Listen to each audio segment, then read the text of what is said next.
Okay, ladies and gentlemen, we are going to start with the graduated cylinder. That's this guy right here, long, skinny tube with little numbers along the side. Okay, we use this when we need to measure a liquid. Okay, sometimes we use it to measure a solid that has an irregular shape, something we can't measure with the ruler. So I would fill it with water, measure the volume, I'd add my irregular shaped object, I'd measure the volume again and subtract the two. Okay, but for just practicing measuring, I'm gonna go ahead and pour my water in here. Now, if you look at the top of the graduated cylinder, it might be a little hard to see, but it actually tells you that this is a 50 milliliter graduated cylinder and that it measures in 1 milliliter. So the units that this measures in is milliliters. All right, now I'm gonna see if I can get this zoomed in so you can kind of see the numbers. I know that it's kind of blurry. There we go. Perfect. Okay, so in order to measure it using my graduated cylinder, I want to use as many lines that are given.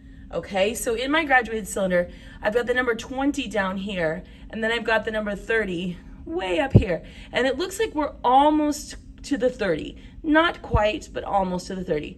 So since we're not quite to the 30, I would write down the number 20 in my notebook. So now we're gonna count. 21, 22, 23, 24, 25, 26, 27, 28, 29. So we're at least 29, but not quite 30. So I'm gonna change that 20 that I wrote down to a 29. And then the last digit I'm going to write down is an estimation. How far past the 29 is it to get to the 30 on a scale of 1 to 10? So if I were able to take that little space between the 29 and the 30 and put 10 more lines on it, where would I be? And since we're almost to the 30, I would call this 29.9. We're really close to 30. I can tell that we're not quite on it because I can still see the line above the line of the water. So, but we're really close. So I would call this 29.9. Okay? So for the level of precision, this measures to the 0.1. So you should always have a measurement with this graduated cylinder that goes to the 0.1, to the tenths place. Okay? Now, this is not necessarily true for every graduated cylinder. We have different sizes of graduated cylinders, and the bigger the graduated cylinder is, the less precise it becomes. Okay, so if I have a 10 milliliter graduated cylinder, that's going to be more precise than a 100 milliliter graduated cylinder. All right, the next tool we have is called the burette, and I'm just going to kind of show you how this works. So the burette is this long cylinder tube with numbers on it and lines.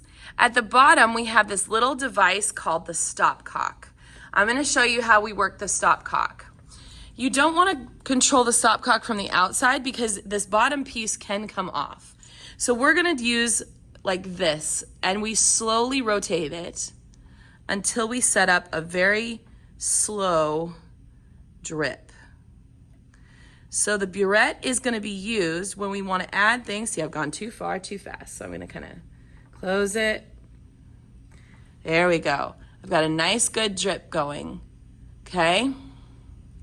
So this is used when we want to add things drop by drop by drop. In other words, we want to be so precise that we have exactly one drop difference between yes and no, between good and not good. So the way that we measure with a burette is a little different than with the graduated cylinder. The graduated cylinder, 0 is at the bottom and 50 or 25, whatever your maximum volume for the graduated cylinder is, at the top. This is backwards from that. If you look very carefully, the number down here is a 50. So 50 is at the bottom, and then if I go all the way to the top, 0 is at the top. Okay? So we actually are going to read this exactly the same way we would read the graduated cylinder. However, we have to go from the top instead of from the bottom. Okay? So the way that this would work, I'm going to lower the burette because I always want to read the burette at eye level. So I'm going to lower it down a little bit so we can look at it at eye level from where the water line is.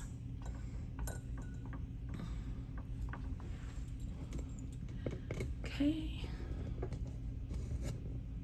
Perfect.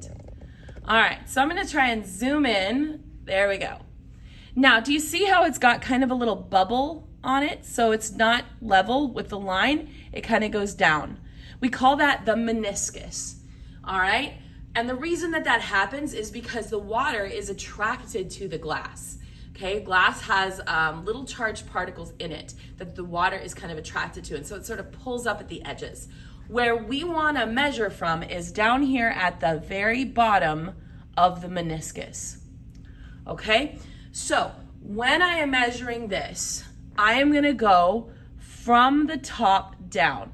So the lower number is 5, the bigger number is 6. So here I'm past the 5, but not quite to the 6. So the first number I would write down would be a 5. Now, that's 5 milliliters. So our unit is still milliliters, so we're still measuring the volume of a liquid. But now that's the ones place, so if I'm gonna keep measuring, which I am, I'm gonna add a decimal, okay? Now I'm gonna count my lines. So if you look very carefully, this passes the meniscus, remember, we wanted to look at the meniscus. It passes the 0.1, but isn't quite, well, maybe it is. It looks like it's almost right on the 0.2 line, okay? So it's right on the 0.2 line, maybe a little past the 0.2. So I'm gonna I've already got a 5 and then a decimal, I'm gonna put a 2 because it's past the second line. And then again, this last digit we're gonna estimate. We said it was just a little bit past the second line headed towards the 6. How far past is it? Well, not a lot. Very little actually. It's pretty close to being on the second line. So I would maybe estimate that last digit as a 1. So the way I would write this measurement down is I would write it down as 5.21. Now, someone else using the same burette might see it, and that last digit, they might say, well, it's a little bit past that, so I'm going to estimate that it's about a 2. And so that last digit is, because it's estimated, it's going to differ from measurer to measurer, but it should be pretty close. It should be pretty close. So now that I've gotten that measurement, I would then go and do my experiment where I add drop by drop. So I'm going to slide this back up, tighten my clamp, and I'm going to add my drops. Very carefully, I'm turning the stopcock. I'm adding 1, 2, 3, 4, 5, 6, 7, 8, 9, 10, 11, 12, 13, 14, 15, 16, 17, 18, 19, 20. Ooh, that was way more than 20. All right. So I've added my water to my container. Now I want to figure out how much I have used. So I'm going to slide this back down and we're going to measure again. So when I measure this one, I am past the 6, but not quite to the 7. So I'd write down my ones place as a 6. Then I'm going to count my lines. So I'm past the 4, I'm almost to the 5, but not quite to the 5. So I'm going to write down 4 as my 10ths place. And like I said, I'm almost to the 5. So when I estimate that last digit, I would call that an 8. So this is going to be 6.48 milliliters. All right, so the level of precision on a burette is higher than that of the graduated cylinder. The graduated cylinder only went to the 10ths place. The burette reads to the 100ths place. So when we need to do something that's really precise, that is when we would use the burette, where drop by drop by drop, we can measure the difference.